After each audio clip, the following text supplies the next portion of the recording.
Hello guys, this is Manish और आप देख रहे हैं स्टडी प्लैनेट। तो गाइस, आज के इस वीडियो में हम लोग बात करने वाले हैं चैप्टर नंबर 2 इंडियन पॉलिटिक्स का बुक है 12th क्लास की, जिसका नाम है politics in India since independence. उसका चैप्टर नंबर 2 है जिसका नाम है era of one party dominance. तो दोस्तों, क्या है इस चैप्टर के बारे में सारा हम डिटेल में पढ़ेंगे। इससे पहले मैं फर्स्ट चैप्टर के ऊपर ऑलरेडी 3 पार्ट्स की वीडियोस बना चुका हूँ, जिसमें हमने एक मेजर चीज़ पढ़ी थी। उसके अंदर ये देखा था कि 3 major challenges at the time of nation building. Bharat की आज़ादी के वक्त 3 बड़ी चुनौतियां थी, 3 चैलेंजेस थे तो भारत को फेस करने पड़े। पहला चैलेंज था to shape up and unite the nation. इस चैलेंज के बारे में हमने चैप्टर नंबर 1 में डिटेल में पढ़ा। दूसरा चैलेंज है दोस्तों हमारा to establish the democracy. Bharat के अंदर लोकतंत्र कैसे स्थापित किया जाए, तो इसके बारे में हम चैप्टर नंबर 2 में पढ़ेंगे। और तीसरी प्रॉब्लम थी to social and economic development of all the section. जो तीसरी प्रॉब्लम थी उसके बारे में 3rd चैप्टर में डिटेल में पढ़ाई करेंगे। तो दोस्तों, सेकंड जो प्रॉब्लम थी to establish the democracy, Bharat के अंदर लोकतंत्र कैसे लाया जाए। तो चैलेंज क्यों था, ये प्रॉब्लम क्यों थी दोस्तों।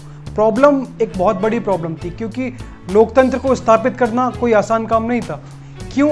क्योंकि भारत जैसा देश जहाँ पर इतनी ज़्यादा विभिन्नताएँ हैं, इतनी ज़्यादा डाइवर्सिटीज़ हैं, अलग अलग धर्म के लोग रहते हैं, अलग अलग जाति के लोग रहते हैं, अलग अलग भाषा के आधार पर हमने पढ़ा पिछले चैप्टर में कि भाषा के आधार पर भी लड़ाइयाँ थी, भाषा के आधार पर अलग अलग राज्यों का बंटवारा हुआ। तो इतनी ज़्यादा विभिन्नताएं जिस देश के अंदर हों, उस देश के अंदर एक ऐसी सरकार बनाई जाए, एक ऐसा लोकतंत्र लाया जाए जो सभी अलग अलग सेक्शंस के लोगों को एक साथ लेके चला सके।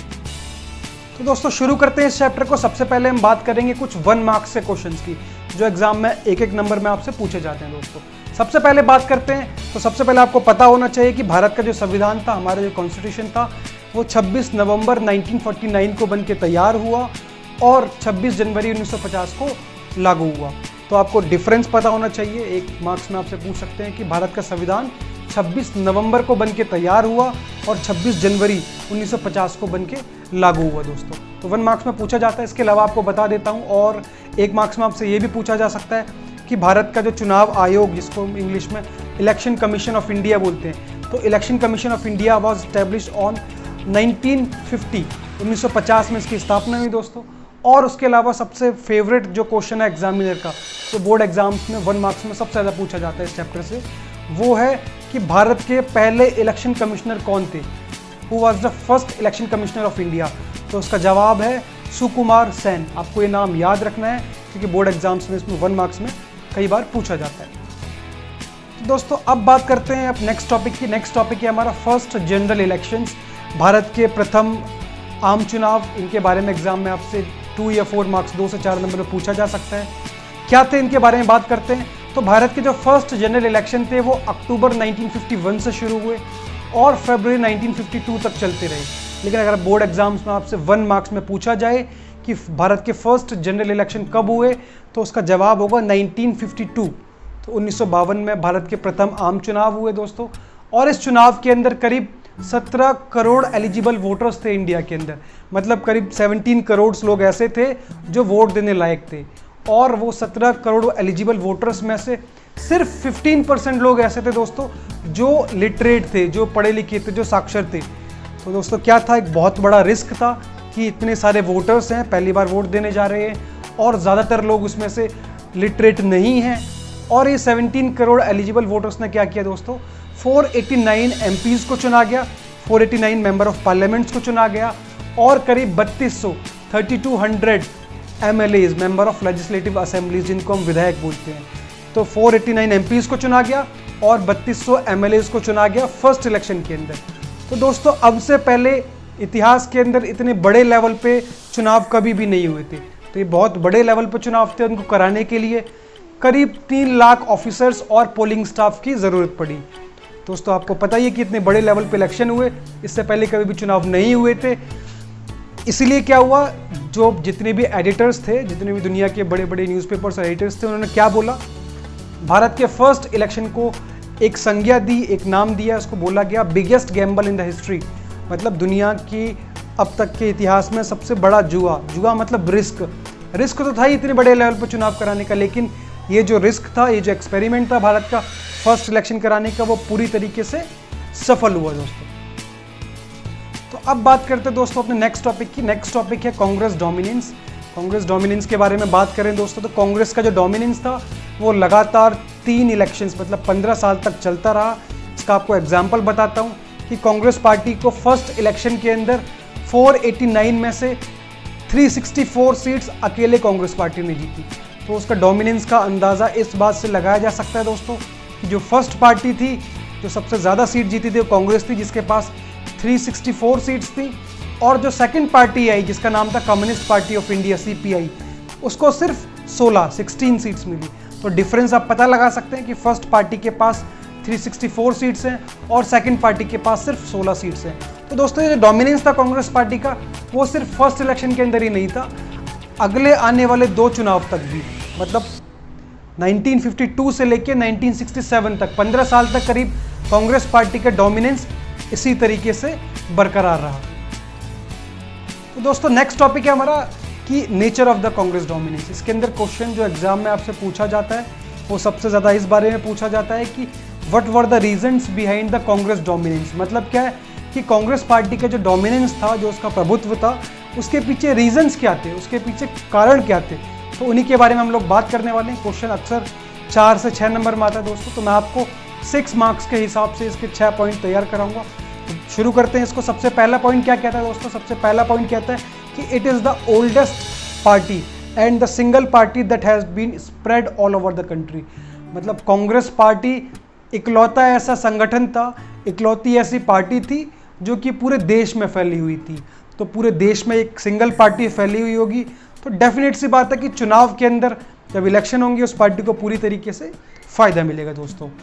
अब बात करते हैं सेकंड पॉइंट की। तो सेकंड पॉइंट क्या कहता है कि Congress has seen as the inheritor of the national movement. Congress party को आज़ादी के आंदोलनों की पूरी तरीके से विरासत प्राप्त थी। तो inheritor of the national movement कैसे थी दोस्तों?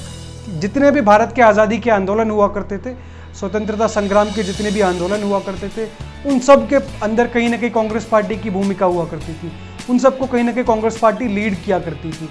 तो कांग्रेस पार्टी इन सभी आंदोलनों को लीड करती थी। इस बात का फ़ायदा उसको चुनाव के अंदर मिला। जब चुनाव हुए तो लोगों को पूरी तरीके से भरोसा था पार्टी के अंदर, लोगों ने उसको बहुत सारे वोट दिए। तो दोस्तों थर्ड पॉइंट क्या कहता है कि Congress had the first of the block advantage. क्या मतलब है इसका first of the block advantage का मतलब? इसका मतलब ये है दोस्तों, आपको पता होगा कांग्रेस पार्टी ऑलरेडी सबसे पुरानी पार्टी थी भारत की में आज़ादी के वक्त, और जब आज़ादी के बाद चुनाव हुए तो कांग्रेस को पुराने होने का फ़ायदा मिला। फ़ायदा कैसे मिला दोस्तों? कांग्रेस पार्टी फर्स्ट इलेक्शन तक प्रॉपर एक संगठन बना हुआ था, एक ऑर्गेनाइज्ड वे में, एक फॉर्मल तरीके से एक पार्टी बनी हुई थी, और उस वक्त बाकी जो पार्टीज थी वो पूरी तरीके से चुनाव के लिए तैयार नहीं थी। तो इस बात का कांग्रेस पार्टी को फ़ायदा मिला कि कांग्रेस पार्टी पुरानी पार्टी थी और इस रूप में उसको चुनाव में तैयारी करने का टाइम ज़्यादा मिला। तो इस बात का फ़ायदा उठाते हुए कांग्रेस पार्टी को काफ़ी सारी सीट्स मिली दोस्तों। अब बात करते हैं अगले पॉइंट की। तो अगला पॉइंट दोस्तों क्या कहता है? Congress is the all inclusive in nature. Congress जो पार्टी थी वो पूरी तरीके से ऑल इंक्लूसिव इन नेचर थी। ऑल इंक्लूसिव इन नेचर का मतलब क्या है दोस्तों? इसका मतलब है कि कांग्रेस पार्टी के अंदर हर एक विचारधारा के लोग थे, हर एक तरीके के लोग थे, हर एक कम्युनिटी के लोग थे। मतलब कांग्रेस पार्टी के अंदर अमीर लोग भी थे, गरीब लोग भी थे, सोशलिस्ट लोग भी थे, कैपिटलिस्ट लोग भी थे, कम्युनिस्ट लोग भी थे, रिच भी थे, पुअर भी थे, फार्मर्स भी थे, लैंडलॉर्ड्स भी थे। तो उसका मतलब क्या है कि कांग्रेस पार्टी के अंदर हर एक तरीके के लोग, समाज के हर एक वर्ग के लोगों को शामिल किया गया था, जिसकी वजह से कांग्रेस पार्टी को चुनाव के अंदर फ़ायदा मिलता था दोस्तों। अब बात करते हैं अगले पॉइंट की। तो अगला पॉइंट भी इसी से रिलेटेड है दोस्तों। अगला पॉइंट क्या कहता है कि Congress is the rainbow like collusion.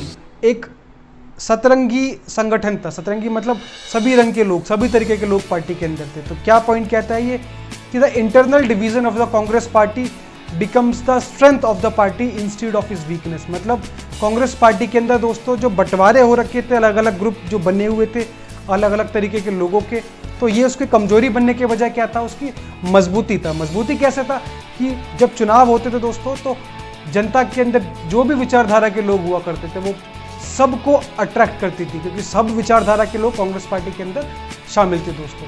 तो इस बात का उसको चुनाव के अंदर फायदा मिलता था। अब बात करते हैं लास्ट पॉइंट की। तो लास्ट पॉइंट क्या कहता है दोस्तों? 6th पॉइंट आपसे कहता है कि कांग्रेस पार्टी के अंदर आज़ादी के वक्त कुछ ऐसे बड़े बड़े चेहरे थे, कुछ ऐसे प्रोमिनेंट लीडर्स थे जैसे कि सरदार पटेल, जवाहरलाल नेहरू, राजेंद्र प्रसाद, इनके नाम से ही लोगों में काफ़ी ज़्यादा पॉपुलैरिटी थी। तो इस चीज़ का काफ़ी ज़्यादा फ़ायदा मिलता था कांग्रेस पार्टी को इलेक्शन के अंदर। तो टॉपिक था हमारा जो आपको बताता कि 6 मार्क्स में अगर एक टॉपिक आता है क्वेश्चन कि क्या रीजंस थे कांग्रेस पार्टी के डोमिनेंस में, तो ये सबसे बड़े रीजंस थे जो आप इसको समझा सकते हैं। तो गाइज इस वीडियो के अंदर हम लोग चैप्टर का इतना ही पार्ट रखते हैं, जो बाकी रिमेनिंग पार्ट है, जो बचे हुए टॉपिक्स है, वो नेक्स्ट वीडियो के अंदर हम कवर अप करेंगे। तो आई होप आपको वीडियो काफ़ी अच्छी लगी हो, तो प्लीज़ इसको ज़्यादा से ज़्यादा लाइक कीजिए और सब्सक्राइब कीजिए। Thanks for watching.